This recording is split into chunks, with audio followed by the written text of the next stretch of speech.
muuqaalkan maanta waxaan kaga hadli doonaa barnaamij cusub ee soo saartay shirkadda Samsung.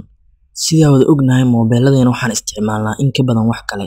Markii ay timaado in aan dirno fariin dheer ama email, waqti dheer ayay qaadanaysaa in aan qorno fariintaas.